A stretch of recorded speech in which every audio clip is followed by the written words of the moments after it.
When you start anything, when you start out on a path to anywhere, whether it be to learn something new, to create a business, to become more in shape, the first step, the first day, the first minute, you're excited. You're like, yeah, I'm going to do this. I'm going to kick ass, right?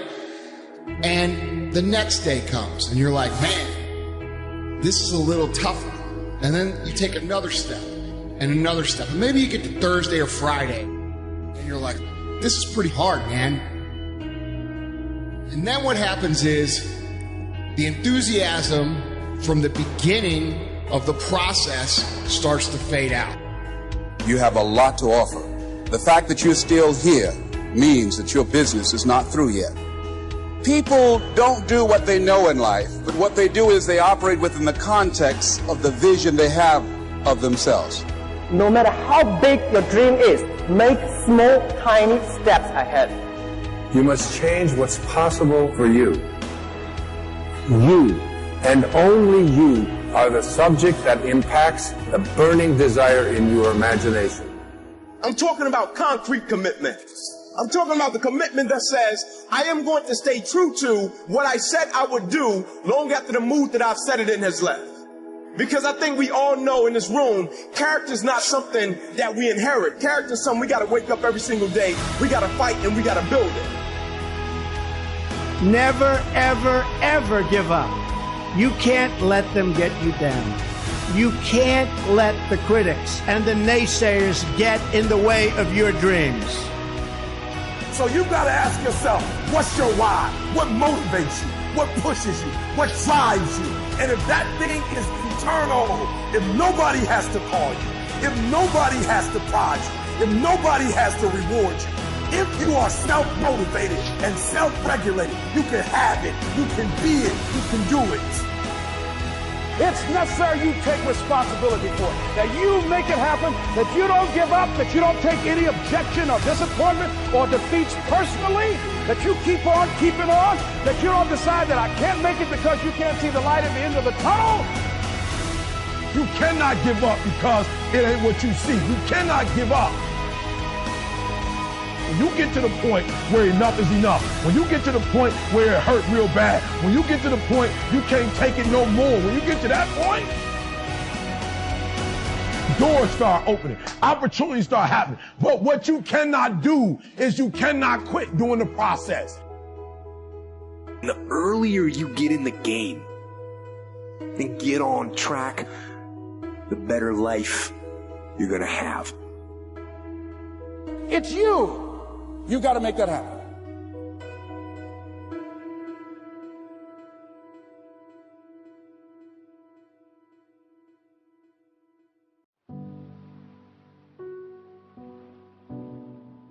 The first step before anybody else in the world believes it is you have to believe it. There's no reason to have a plan B because it distracts from plan A. I want to represent an idea. I want to represent possibilities. I want to represent the idea that you really can make what you want. One of my favorite books is The Alchemist, Paulo Coelho. And I just believe that. I believe that I can create whatever I want to create. Pain is not your enemy. Pain is your servant. And pain is telling you that there's a problem here and you need to get it fixed. You need to drag it out of the dark and you need to deal with this, and you have to decide enough is enough. It's time for a new direction. It's time to say that's it. Turn to somebody and say that's it. Passivity is a spirit and it'll kill you. It'll kill your relationships. It'll kill your home. It'll kill your marriage. If we just sit back and do nothing, it'll kill you. There's a redemptive power that making a choice has, rather than feeling like you're at effect to all the things that are happening. Make a choice. Like, you just decide what it's going to be, who you're going to be, how you're going to do it. Just decide. And then from that point, the universe is going to get out your way. Most people dabble in a million things, they master nothing, and they wonder why they're unfulfilled. In people's lives, there's only maybe half dozen, 7, 8 categories that really matter. Most people, you know, they major in minor things. They focus on stuff that doesn't matter. They know more about this celebrity going in and out of rehab than they do about their own personal development. So if I had no other message to offer your viewers, and you let me give it to them right now, I'll tell you what I believe. I believe our lives are controlled by one force.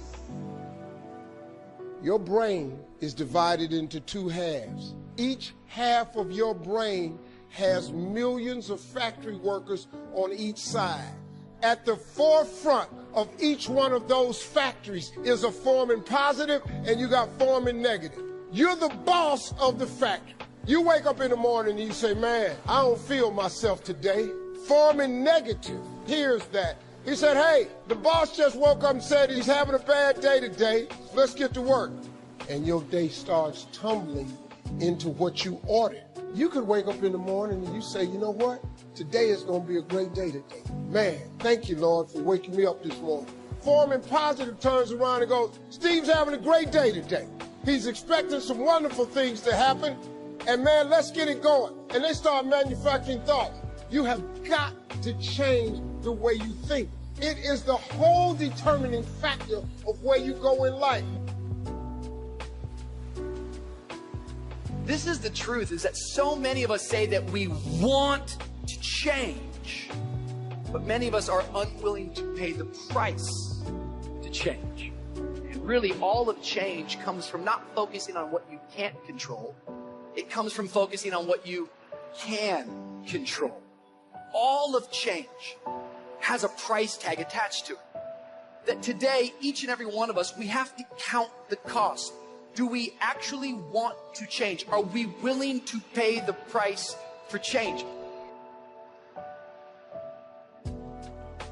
Winter comes after fall. Night comes after day. Difficulty follows opportunity. Recession always comes after expansion. It's been the rhythm of life for the last 6,000 years of recorded history. So the winters are going to come. The winter of sickness, the winter of disappointment, the winter of devastation, social winters, economic winters, personal winters when your heart is smashed in 1,000 pieces and the nights are unusually long. It's simply called wintertime. But the winters are inevitable. So it has been for the last 6,500 years recorded history. You say, well, Mr. Rohn, what can I do about the winters of life?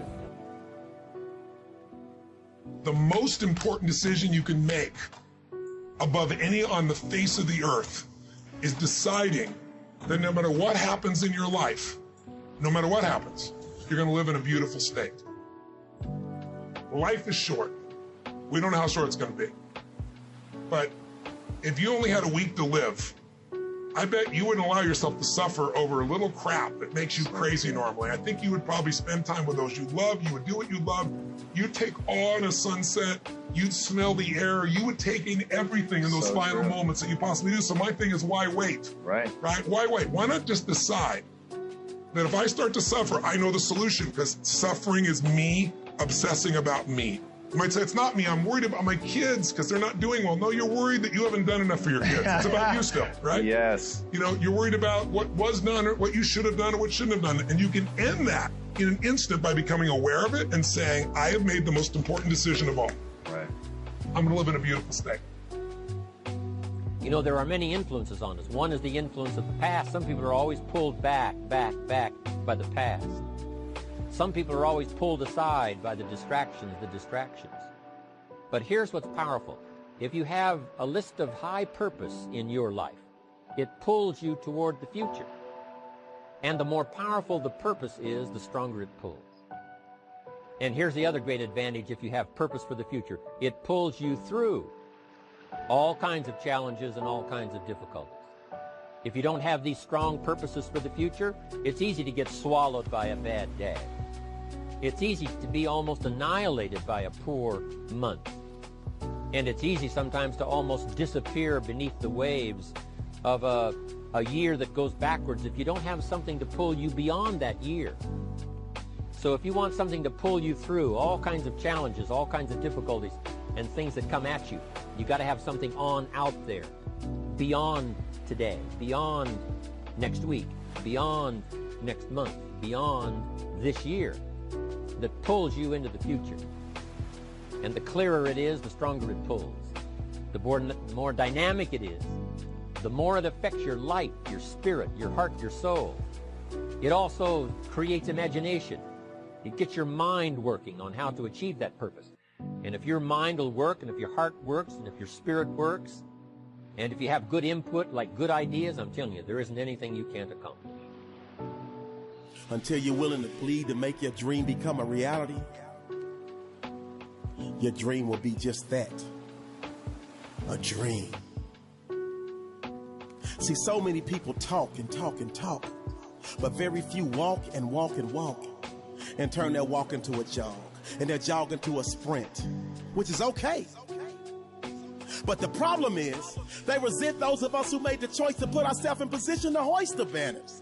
They resent those of us who made the choice to keep pushing, even when our skin got a little moist, because we understood that that moisture, aka sweat, would eventually build, and all of that sweat equity would allow us to never sweat or worry about struggle. That sweat equity would allow us to never sweat, worry, or stress, because winners like us chose to bury all of our fears. Winners like us chose to bury all of our doubts, all of our indiscretions, and we took all of our life lessons and refurbished, repackaged, recreated, and reused all of the pain, all of the hurt, all of the failure, all of the setbacks, and turned them into get-backs. And that's why we continuously get back up, and we'll always get back up. When life pops up and pops us in the mouth, we may drop and we may go down, but it's never for the count. You can bet your bottom dollar that you can count on winners like us to always come through in the clutch. The separation of talent and skill is one of the greatest misunderstood concepts for people who are trying to excel, who have dreams, that want to do things. Talent you have naturally. Skill is only developed by hours and hours and hours of beating on your craft.